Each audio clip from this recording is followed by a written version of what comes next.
What if winning a game meant losing everything that makes you human?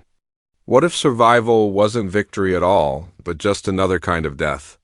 The Long Walk, written by Stephen King under the name Richard Bachman, asks exactly that. It is a story that doesn't just test the body, but the soul itself.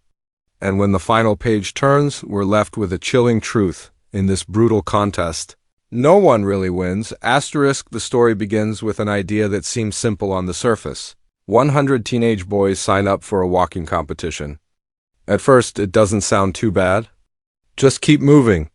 Stay above 4 miles per hour. That's it. Easy rules, right? But then the hidden cruelty becomes clear. There are no breaks. No sitting. No stopping. If you slow down, you get a warning. 3 warnings, and you're shot on the spot. This isn't a race for money or glory in the way we usually think about competitions. This is a race where the prize is survival, and survival for only one boy.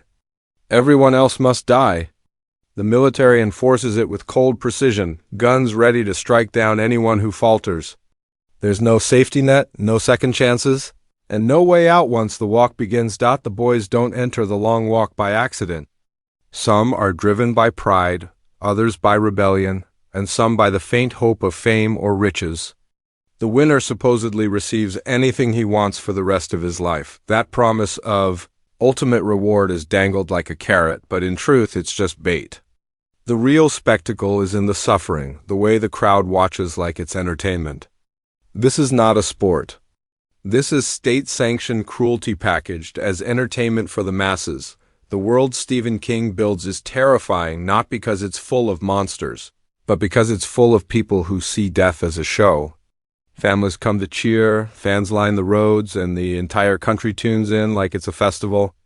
The boys aren't just contestants, they're sacrifices, and the world around them has been trained to accept it. At the center of this is Ray Garraty, the main character. At 16, he joins the Long Walk with the same mix of fear and curiosity as the others. He's not a hero in the traditional sense, not stronger or braver than the rest. Instead, he's ordinary, almost too ordinary. But that's what makes his journey so disturbing. We see ourselves in him. We feel his pain, his exhaustion, and his growing realization that there is no way to truly escape this nightmare. And as the boys march, the layers of civilization begin to peel away. At first, they joke, form friendships, even compete in lighthearted ways. But slowly, the brutality of the rules sinks in. Each death is a reminder of what waits for them all. Every warning, every gunshot is a step closer to inevitability. The game doesn't just kill them physically, it strips away their humanity piece by piece. This opening sets the stage for something larger than just a story of survival. It's a mirror held up to us, forcing us to question, why do people cheer for suffering? Why do we watch others struggle and call it entertainment? And most importantly, why does a system like this pretend there's such a thing as winning when the cost is everything? The deeper the boys walk, the less the long walk feels like a contest, and the more it feels like a slow-motion execution. At the start, there's laughter, small talk, and even a sense of excitement. It almost feels like summer camp on the road. But hour by hour, mile by mile, that illusion falls apart. Hunger gnaws at them. Blisters rise on their feet, their legs cramp, and exhaustion creeps in like a shadow. There's no pause, no chance to breathe. Even resting for a few seconds means risking death. This is where the real heart of the Long Walk reveals itself, not in the rules, but in what those rules do to the boys. The march becomes a psychological crucible. Each step strips away the masks of childhood. Every boy who starts out as a joker, a tough guy, or a dreamer eventually breaks down into something rawer, something closer to the bone. The walk forces them to face truths most of us spend a lifetime avoiding: how fragile the body is, how quickly friendship can turn to desperation, and how meaningless pride becomes when the clock of mortality is ticking in your ear. Ray Garraty, our lens into this nightmare, is constantly balancing two sides of himself. On one hand, he clings to hope. He talks, he listens, he tries to believe in human connection. On the other hand, he feels the darkness pressing closer. He watches boys he joked with only hours before stumble, falter, and fall under gunfire. Each death is both shocking and strangely numbing. The crowd cheers, the soldiers enforce the rules, and the walk goes on as if nothing happened. The friendships that form are strange, fragile bonds. Garraty connects with others like Mikvries, who becomes both a rival and a friend. In the crucible of exhaustion, enemies and allies blur together. Sometimes they share jokes, sometimes they fight bitterly, sometimes they walk in silence because words take too much energy. But what makes these bonds haunting is the knowledge that every friendship is temporary. No matter how much they care for one another, only one can survive. Companionship becomes both a lifeline and a curse, and then there's the crowd. The bystanders lining the road clap, cheer, wave flags, and shout encouragement as though watching a parade. But what they're celebrating is death. Every warning is met with anticipation, every shot with cathartic release. It's entertainment masked as patriotism. For the boys, this constant audience becomes a sick reminder that their suffering is not private. They are performers in a spectacle where their pain is the main event. The themes of the long walk run deeper than the boys' footsteps. Endurance is one of them. How long can the human body push before it collapses? But there's also the theme of identity. How long can the mind keep its grip when the world demands submission? For Garraty and the others, endurance becomes less about surviving the rules and more about resisting the collapse of self. Perhaps the most unsettling theme is the stripping away of humanity. Bit by bit, the boys lose not just strength but dignity. They urinate on the road while still walking. They hallucinate, babble, beg for mercy that never comes. The soldiers with their rifles treat them not as boys but as moving targets. The crowd sees them not as children but as entertainment. Humanity is chipped away until only the raw instinct to keep walking remains. This section of the story is what makes the ending so powerful. By the time we reach the final pages, we understand that the walk is not about choosing a winner, it's about exposing the truth. When stripped of comfort, safety, and choice, what does a person become? For the boys, the answer is clear. They become shadows of themselves, marching toward an ending where even victory feels like another kind of loss. Asterisk after hours turn into days, and the road stretches endlessly before them. The long walk reaches its brutal climax. One by one, the boys fall. Some collapse from exhaustion, others stumble too many times, and a few simply give up, choosing death over the endless pain. Their warnings run out and the rifles fire with cold efficiency.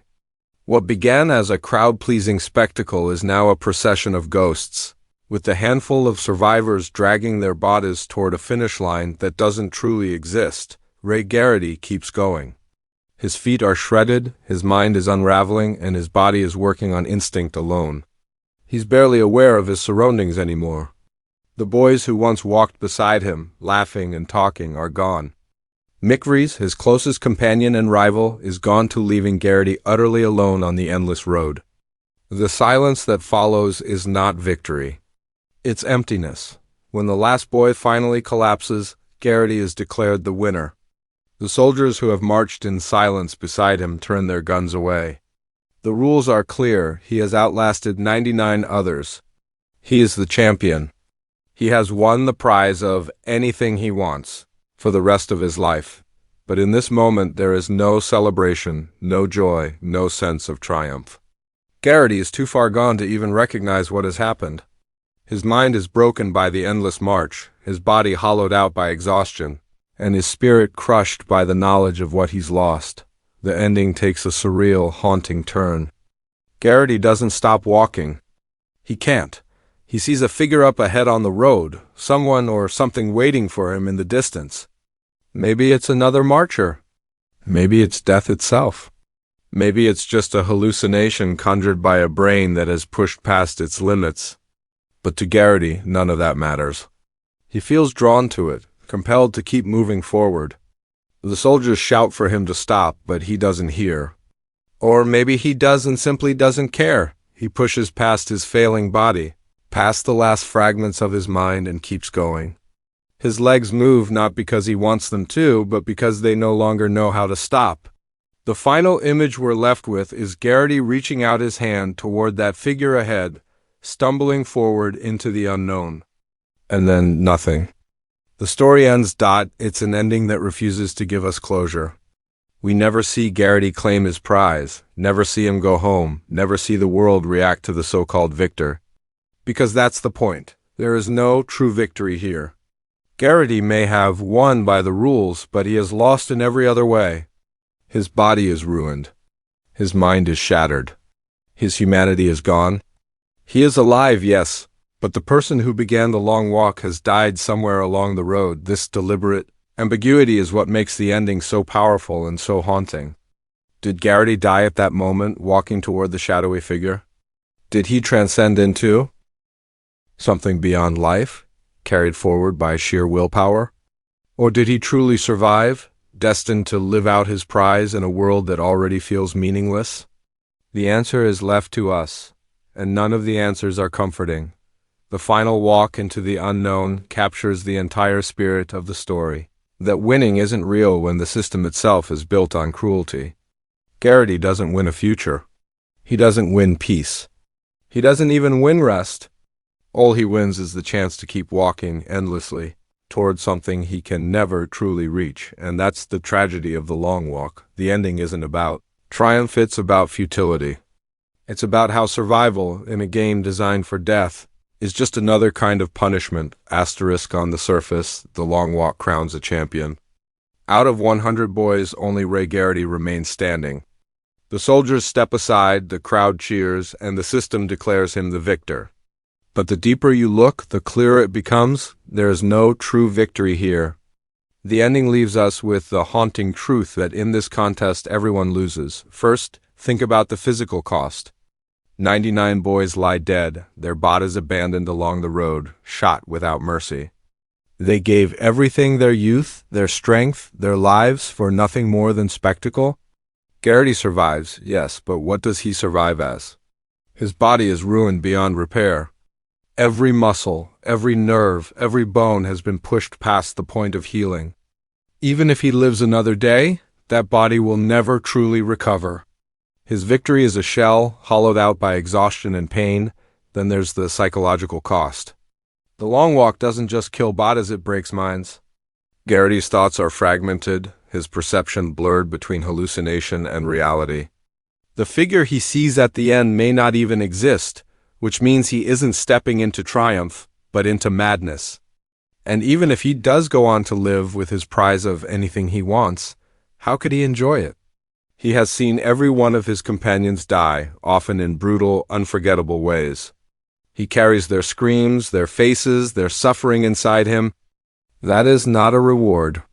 That is a lifelong curse, but the deepest loss lies in what the long walk reveals about society itself. This was never a fair competition, never a test of skill, never a game designed to uplift.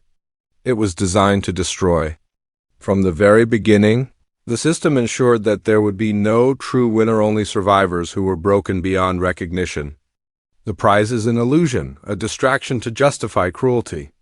The government pretends it offers glory, but really it offers nothing but scars. The crowd, the cheering, the celebration of death, it all reveals a culture that has normalized suffering as entertainment. The winner doesn't escape this system. He validates it. Garraty's survival ensures the show can go on again next year, with another 100 boys and another doomed victor. His win isn't freedom, it's proof that the cycle continues. He may be alive, but he's still trapped in the machine. This is why Stephen King's ending refuses to give us closure. If Garraty had gone home, claimed his prize, and lived happily ever after, the story would lose its power. Instead, the ambiguity forces us to sit with the truth. Survival isn't the same as winning. Endurance doesn't equal freedom. In a system built on cruelty, even the champion is a victim, and that's the final, chilling irony of the long walk. No one wins because winning isn't possible. The boys lose their lives. Garraty loses his humanity, and society loses its soul by turning suffering into spectacle. The march may end, but the damage is permanent. The cost of victory is too high, the reward meaningless, and the system too cruel to allow any true triumph. So, when Garraty stumbles forward, Reaching out toward that shadowy figure at the end, he isn't stepping into glory. He's stepping into the truth of the story itself, that in the long walk, survival is just another form of defeat. And that's why, in the end, no one really wins.